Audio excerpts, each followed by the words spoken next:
امت کو کس کو دے کر آئے ہو؟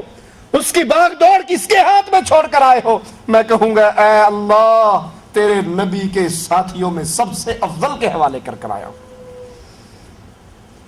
حضرت علی رضی اللہ عنہ وارضاہ فرماتے ہیں جب تم نیک لوگوں کا ذکر کرو، جب تم صالحین کا ذکر کرو تو عمر کو نہ بھولو۔ عبداللہ ابن مسعود رضی اللہ عنہ وارضاہ فرماتے ہیں اگر دنیا کا علم، غور کیجئے ابن مسعود کے جملوں پر، کون ابن مسعود جس کی اپنی شان کی یہ کیفیت ہے؟ ایک دن مسواک توڑنے کے لیے درخت پہ چڑھتے ہیں اور ابن مسعود رضی اللہ عنہ وارضاہ قد بھی چھوٹا، جسم بھی کمزور، ٹانگیں بھی پتلی پتلی، درخت کی ٹہنی پہ کھڑے ہیں، تیز ہوا کا جھونکا آتا ہے، ابن مسعود اسی پہ لہرا جاتے ہیں، لڑکھڑا جاتے ہیں۔ نیچے کھڑے ہوئے صحابہ ان کی پتلی پتلی ٹانگوں کو دیکھ کر ہنسنے لگ جاتے ہیں۔ اللہ کے حبیب علیہ الصلوۃ والسلام پوچھتے ہیں کیوں ہنس رہے ہو؟ جواب میں کہتے ہیں ابن مسعود کی کمزور ٹانگوں کو دیکھ کر ہنسی آئی ہے۔ آپ نے کہا اس کی ٹانگوں کو دیکھ کر ہنسنے والوں، اس کی پنڈلیوں کو دیکھ کر ہنسنے والوں، اللہ کے دربار میں ابن مسعود کی یہ پنڈلیاں احد پہاڑ سے زیادہ بھاری ہے۔ وہ ابن مسعود فرما رہے ہیں لوگوں اگر پوری دنیا کے علم کو تولا جائے، دنیا کا علم ترازو کے ایک پلڑے میں ہو اور اکیلے عمر کا علم ایک پلڑے میں ہو تو عمر کا پلڑا پوری دنیا سے بھاری رہے گا رضی اللہ عنہ وارضاہ۔ حذیفہ بن یمان رضی اللہ عنہ وارضاہ فرمایا کرتے تھے کہ دنیا بھر کا علم عمر کی گود میں پڑا ہوا تھا۔ سیدنا علی رضی اللہ عنہ وارضاہ کا فرمان ہے کہ عمر پختگی رائے، دانشمندی، علم اور دلیری سے پر تھے۔ علم کے اندر بھی، رائے کے اندر بھی، دانشمندی کے اندر بھی، شجاعت کے اندر بھی عمر سب سے پر بھاری تھے۔ سیدنا علی فرماتے ہیں رسول اللہ صلی اللہ علیہ وسلم کے بعد سب سے بہتر ابو بکر و عمر ہے۔ وخلیفته بلا فصل کی آواز لگانے والوں یہ علی کا فرمان ہے۔ یہ کہنے والوں کہ ابو بکر و عمر نعوذ باللہ علی کے دشمن تھے، علی کی خلافت کو چھینا تھا، علی کے حق پہ قبضہ کیا تھا، سیدنا علی فرما رہے ہیں۔ اور سیدنا علی کے یہ جملے کوفہ کی جامع مسجد میں گونجا کرتے تھے، اس امت کا سب سے افضل شخص رسول اللہ کے بعد ابو بکر ہے، اس کے بعد عمر ہے رضی اللہ عنہما۔ پوری امت میں اللہ کے نبی کے بعد سب سے افضل ابو بکر و عمر۔ اور کسی مومن کے دل میں، مومنین کی پہچان بھی سن لینا، علی فرماتے ہیں کسی مومن کے دل میں میری محبت، علی کی محبت اور ابو بکر و عمر کی دشمنی اکٹھی نہیں ہو سکتی۔ اگر کوئی علی سے محبت کا دعوے دار ہے لیکن ابو بکر و عمر سے دشمنی کرتا ہے تو وہ علی کی زبان میں مومن نہیں ہے۔ مومن وہ ہے جو علی سے محبت کرے، عمر سے محبت کرے، ابو بکر سے محبت کرے۔ اور جو علی سے محبت کا دعوے دار لیکن ابو بکر و عمر کو گالیاں دے، ان کے ایمان کا انکار کرے، ان کی توہین کرے، تو پھر یاد کر لیجئے قول علی کے مطابق یہ بندہ مومن، وہ مومن ہونے کا 1000 دفعہ نعرہ لگاتا رہے، مومن وہ ہے جو علی سے بھی محبت کرتا ہے، عمر سے بھی محبت کرتا ہے، ابو بکر سے بھی محبت کرتا ہے۔ سیدنا معاویہ رضی اللہ عنہ وارضاہ فرماتے ہیں ابو بکر نے نہ دنیا کو چاہا اور نہ دنیا کو ان کی خواہش ہوئی۔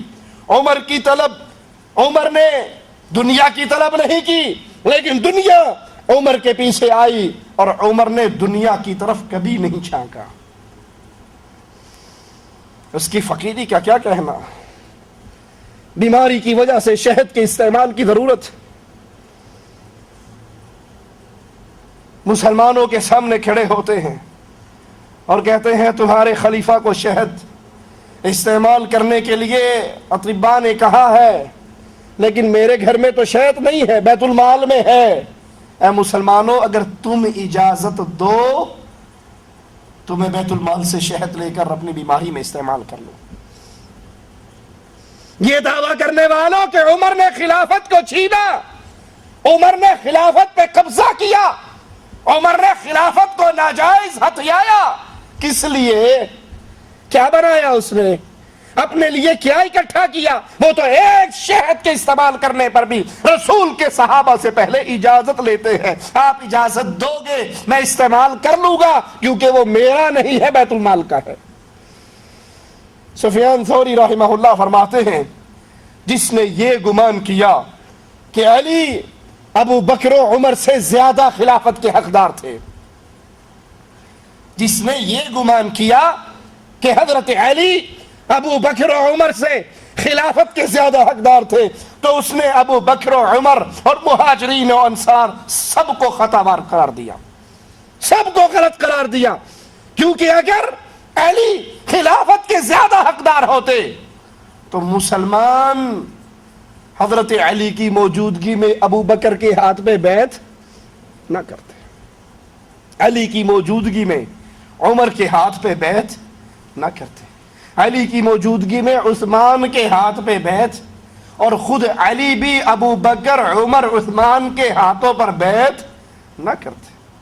ایک دفعہ تو شیر خدا کو چاہیے تھا وہ منبر پہ چڑھ کر کہتے لوگوں میں خلافت کا اصل حقدار ہوں، خلافت میرا تھا، میرا حق تھا، جس کو ابو بکر نے چھینا، عمر نے چھینا، عثمان نے چھینا، اصل حقدار تو میں ہوں۔ لیکن علی نے زندگی بھر ایسی آواز کو بلند نہیں کیا، بلکہ جب عمر ابن خطاب رضی اللہ عنہ وارضا حضرت علی کو خود مدینے کا والی بنا کر بیت المقدس کے لیے روانہ ہوتے ہیں، چلو وہ گئے ہوئے تھے، پیچھے ہی اعلان کر دیتے کہ پہلے میرا حق تھا نہیں دیا گیا، اب میرے پاس آ گئی ہے، میں واپس لوٹانا نہیں چاہتا۔ لیکن ایسا جملہ حضرت علی رضی اللہ عنہ وارضا نے نہیں کہا۔ امام جعفر صادق رحمہ اللہ کا جملہ سنیے اور ان کی طرف جھوٹ کی نسبت کرنے والوں سے پھر پوچھئے۔ جعفر صادق رحمہ اللہ فرماتے ہیں میں اس شخص سے بیزار ہوں جو ابو بکر و عمر کو نیکی کے ساتھ یاد نہیں کرتا۔ اس انسان کا جعفر صادق سے کوئی تعلق نہیں جو ابو بکر کو گالی دے، جو عمر کو گالی دے، جو ان کو برے القاب اور برے الفاظوں سے یاد کرے، اس بندے کا جعفر صادق سے اور حضرت علی سے کوئی رشتہ نہیں ہے۔ امام جعفر کہتے ہیں میں خود اس آدمی سے بیزار جو ابو بکر و عمر کو نیکی کے ساتھ یاد نہیں کرتا۔ بخاری و مسلم میں ہے حضرت عمر کا ایمان، پوچھتے ہیں تو آؤ اللہ کے نبی کی حدیث پہ غور کرو۔ بخاری و مسلم میں ہے رسول اللہ صلی اللہ علیہ وسلم نے فرمایا ایک شخص اپنا بیل ہانک رہا تھا، اس کو لے کر جا رہا تھا اور اس نے بیل پر سامان لادا ہوا تھا۔ بیل نے کہا بول کر کہ ہم سامان کا بوجھ اٹھانے کے لیے پیدا نہیں ہوئے بلکہ ہم تو کھیتی باڑی کے لیے پیدا ہوئے ہیں۔ لوگوں نے کہا سبحان اللہ، بیل کلام کرتا ہے، یہ بیل اس نے انسانوں کی زبان میں بات کی۔ اللہ کے نبی صلی اللہ علیہ وسلم نے پہلی خبر سنائی، پہلی قوموں کا قصہ سنایا، بیل کے اوپر کسی نے سامان رکھا اور لاد کر جا رہا، بیل